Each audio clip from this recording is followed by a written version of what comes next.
So what I'm gonna do is I'm just gonna stack this up on my workbench here, and I'm gonna roll it over to the table saw. This way I don't have to keep carrying each individual board one by one over there. We're gonna use the domino to join these together after they're all perfectly jointed.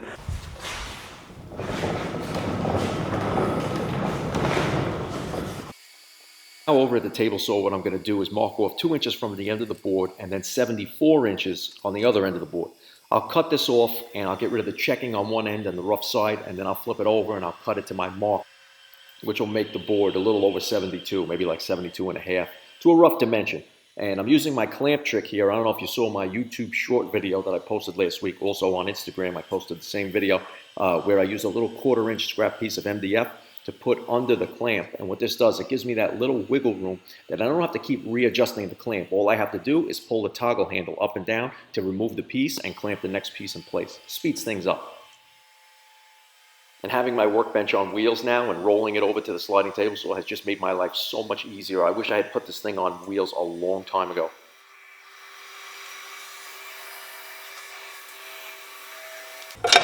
My next step is going to be to do a quick straight line rip on all of these boards, because you can see just how rough these boards are off the sawmill.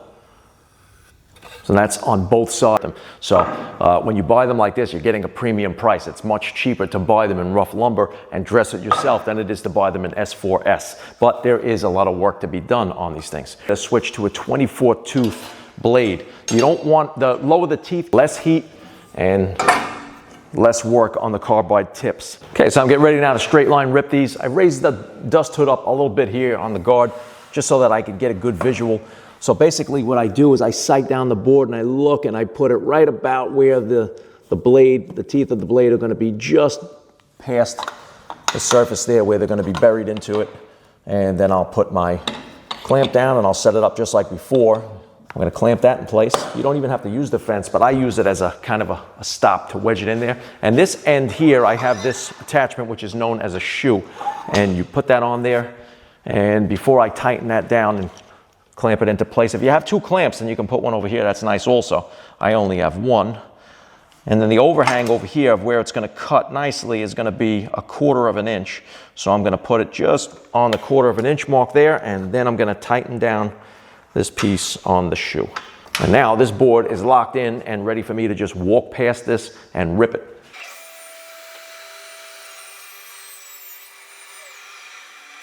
Okay, without editing anything, I'm just going to move this back and show you and loosen this up.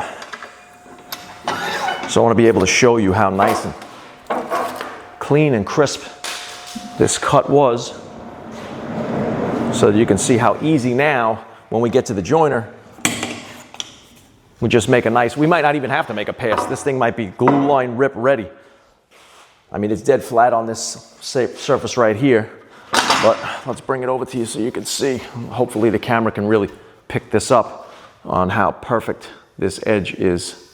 Perfectly smooth, and it's dead straight. Okay, so really quick, now I haven't been over to the joiner yet at all. You can see these are still in the rough state, but what I did was straight line rip these 2 boards, and these are the 2 sides that I straight line ripped. So just if you were a little skeptical on how cleanly these can come out before even hitting a joiner, I mean, look at that. Glue line ready. And now I haven't cleaned this up at all. And these boards aren't even flat yet. Some of them have still a bow in them that I have to take out. But look at this. I'm going to get you in a little bit closer. I'm hoping you can see how perfect this is and how if the camera can pick that up. So I'll open it up again for you, and then look at that. Absolute perfect glue line right there. Now I'm fortunate enough to have the room where I won't have to move my jointer forward.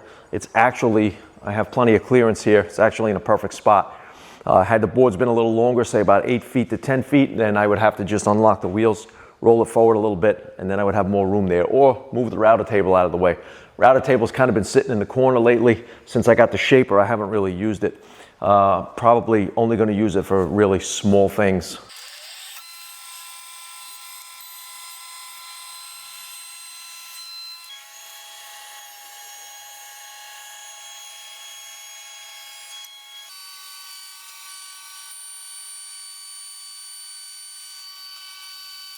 Now you should really be able to see a difference with the edges of the boards, and you can see how this board looks in rough shape right here.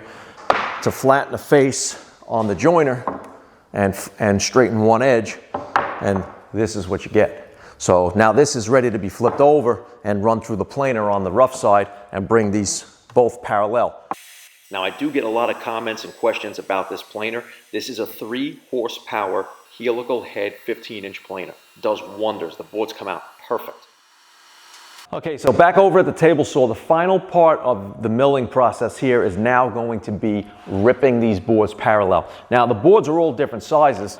Basically what I'm going to do here is get the highest yield of every board so that later on, after everything's glued up, I can trim it parallel to the exact width that I need and the random lengths that I cut, roughly around 72 inches, because we're going to make this either 70 or 68, I'm not sure yet. So we're going to be able to cross cut that and get the length that we need. Always oversize everything. Don't try to get it perfect when you do the glue up, because things move and things shift, and you don't want to have to wind up making it smaller than you originally wanted it, because then you'd be screwed. Now I'm readjusting the fence for every board according to their existing width. So I measure the board. If I got 5.5, then I'm going to set it to like 5 3/8, and then I'm going to readjust the fence on a 6-inch board, set it to 5.5, and then rip it so I get the highest yield out of that board. Okay, so the last thing I need to do now is to get these pieces to sit on some sticks so that they can breathe and acclimate, and I'm going to let them sit overnight, and I'm going to check them tomorrow. You got to remember that these are really, really dry already. They've been in my shop, check the moisture content, it's super dry. You want to make sure that the sticks you're using are all the same size, all the same thickness, not length, because you don't want them sitting on different thickness boards, because that could cause waves as it acclimates. There is going to be a lot of pressure on these boards, obviously, for the fact that they are 6/4 pieces of oak and they are super heavy. Now if you're asking why I'm not doing this on the workbench where the boards were already sitting, well, the answer is the workbench is not flat anymore, and so you want to sit this on a flat surface, because if you don't, it's going to take the shape as it acclimates of the dip in the workbench or whatever unflat surface you have. Doing this will ensure that the boards are going to breathe and they'll get rotation of air all around them. But that's it. I'm going to let this sit for a day. I'm going to come back. I'm going to check it out. I'm going to see if anything moved. If anything moved, then we're going to mill it up just a little bit, take maybe less than a 16th, like a 64th or a 32nd of an inch off, and that's it. Okay, well, it's the next day here in the shop, and the boards have sat overnight, and they stayed nice and flat. What I have here on top of my workbench is just a piece of white melamine.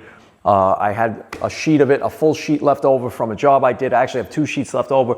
This is, in fact, going to be my assembly table that I'm going to build. I'm going to use the melamine top for it. But I put some protective paper over it just so that we don't get any glue all over it, because even though the glue is not going to stick to the melamine surface, it's still going to be a little bit of a pain to clean with all this glue. Whenever you glue up a tabletop, you got glue squeezed out all over the place. The cleanup is a mess. It really sucks. That's why I hate making tables. But right now, I want to mark off all the boards for the dominoes. You can see I have the orientation here with the end grain. It might be hard to see on camera, but the rings are on this one are going up. The rings on this one are going down, up, down, up. Now, there's going to be times where you got a piece that you just cannot make work, and you may have 2 pieces that are going to be both with the rings facing up or the rings facing down on the end grain. It's really not going to matter that much, especially if you're putting something like the dominoes in there, or any kind of an alignment tool, biscuits and whatnot. Things like that are going to help you to keep everything as flat as possible, especially if you milled your boards correctly and they're really dried out. You don't have to worry about that. Domino 500, it's fine for this because it's alignment. I'm using 10 by 50 dominoes in this, and it's going to add plenty of strength. The real strength obviously is going to come from the glue. The dominoes are definitely going to make it stronger, but they're going to help also with the alignment. That's more for what the dominoes being used for here. I don't have a biscuit joiner. I don't have the Lamello Zeta. I wish I did, but I don't. But if I did, I would probably use that. I think the domino is even a little bit overkill because the glue is pure strength for these. You don't even need any type of fastener. You could use the glue alone because it's long grain to long grain adhesion.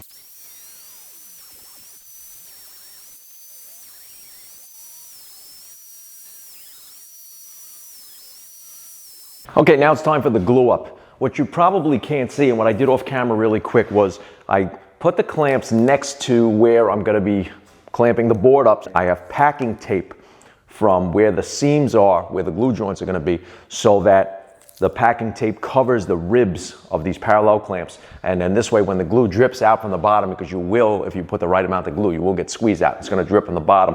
It's gonna go all over these clamps. The packing tape will stop that from ruining the jaws of the clamps and me having to try and scrape it off later on. And I'm gonna start by gluing up the first 3 or 4 boards, one on top of the other, so that I can stack them and lay them down, then come from the other side and glue those, stack those, bring them together with the glue in the middle, and clamp everything at that point. And now we just go down the line and glue in these dominoes here. Slip those right in.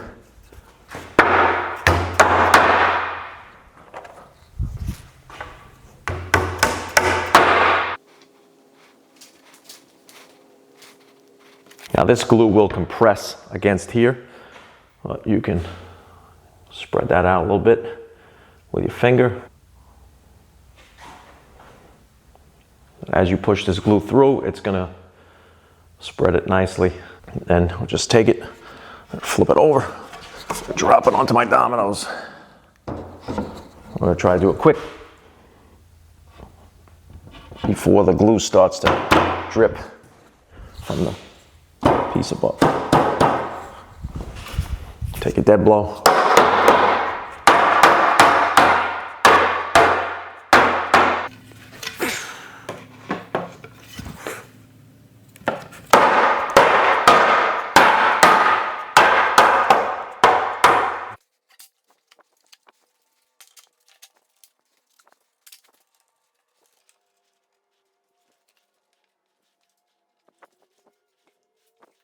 I'm going to use 2 more clamps in these open areas, alternating using them at the top here.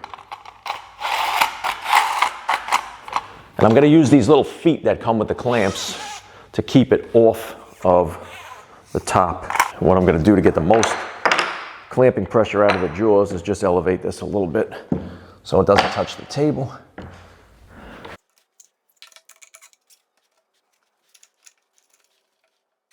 Okay, so now we're getting into the real fun. I hate the glue up part, but now bringing this heavy red oak top, which is 1 inch and just over 1/4 thick, over to the sliding table saw to square everything up. This is where the fun is right here. So you can see I'm just making left turns. So what I did was I cut one end completely square. I have the edges on the long edges, they're perfectly jointed straight. So putting those up against the cross-cut fence on the slider allows me to make a perfect 90-degree cut on one side. Then I just completely rotate it to the other side and cut it to the length I need. Then what I'll do is take that perfectly square edge, put it up against the fence, and you can see here, straight line one side, and then rotate it again to the left around. I made a mark where I needed it, which at this point is 38 inches for the width. And then I just walk that right on through the saw and completely cuts it square. I checked it with the diagonals, perfect. The Rotex now I'm using on the top here to flatten everything. Then I go back over it with my 5-inch orbital sander, and I'm just chamfering the edges there just to give it a nice little finished look. And now I'm back over at the sliding table saw, and I'm cutting down the maple for the apron. And I ripped those down to 2 7/8 wide, and now what I'm doing is joining them with pocket screws and glue between the farm. See these farm legs here? I ordered these. I'm going to actually put the link in the description for you. Got these on Amazon. They're solid pine. They're actually phenomenal. Really well made. The design is great, and they fit the table just like perfect. Exactly what we were looking for this style of table. And when you have the rough, like grainy look of the red oak on top, these just give it the perfect complement. And you're going to see what we're going to do here is we're going to make like a whitewash on this base. And so what I'm doing to make a reveal, you don't want to bring the apron to the absolute, perfectly flat with and flush with the fronts of those at the top of those legs there. You want it to sit back a little bit. So what I'm using is a scrap 3/4 piece of maple, and I'm clamping it to the leg, and then I'm putting the apron piece behind that. That's going to give me that 3/4 inch setback. And then just a little glue, some pocket screws. We'll attach everything, cross braces, and now you can see These diagonal pieces are just cut on 45, and I'm just gluing and brad nailing those in. This is going to give your table much more structure, so you won't get any racking on that base whatsoever. This thing is just going to be super strong. Once the top goes on, that just locks everything together even better. And so now I'm spraying the wash coat. This is I'm spraying the Enduro Poly. This is the General Finishes White Enduro Poly. I'm just going to do 2 light coats of this. I want some of the grain on the legs to show through as well, and I'm sanding in between so that I can also get some of the wood to show through. So now I'm putting these are L-clips that I'm screwing in there. I have a piece of maple on the top as a reference, just so I have a flat edge, and I put the L-clip on the inside of the apron, and once I screw that in, that's where we're going to attach the top to. This is the gray Cityscape from the Gallery series, Sherwin-Williams. This is a finish on its own, but what I'm doing is I'm using it as a gray wash so that the grain will show through. So I'm spraying just a light coat on this. I'm not getting full coverage. And then after it's dry, I'm going to sand it a little bit to let some of that brown show through. And then I'm going to spray 2 coats of clear top coat over that to really protect it. And once I have it in the house, I'm going to check the reveal, 2 inches all around. Then I'm going to go back to my days in the 90s of being a mechanic, and I'm going to get on my creeper and go under that car and screw that top down. Okay guys, so I think this build turned out great. We got a solid red oak top with like a gray wash finish. All the grain shows through. I showed you a little close-up of that so you can really see the grain popping through there. Then 2 coats of a clear finish on top of that, and have a white wash on the legs. These are solid pine turn legs, solid maple apron on there. Also the cross braces and the supports are also solid maple. It all got a white wash on it with the Enduro white poly. So it turned out great. Nice solid table. Going to get a lot of good use out of this thing. I know the lighting in here is not great because there's a lot of brightness coming out from the French doors right behind this table. But I hope you guys enjoyed the video. I hope that if you're building something like this, it helps you. You guys are going to be seeing a lot more projects coming up where we're going to be doing a lot of stuff in the shop for custom closet built-ins that I'm going to be doing. I'm going to be kind of splitting myself between that and a kitchen job that I have to do.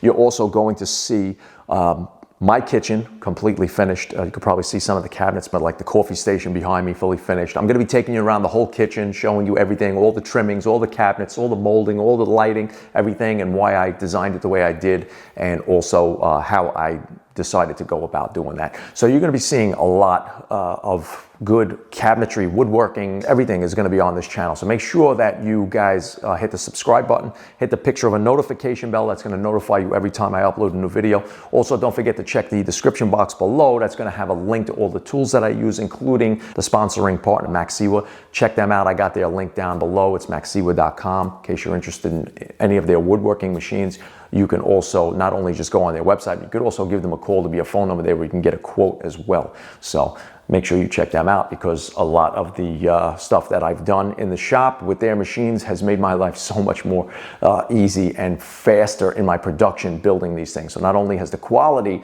and the precision gone up, but the efficiency of the speed of which I'm building now, which helps me make more money faster, is it's a big plus. All right, guys, so thanks for joining me. I'll see you guys next time.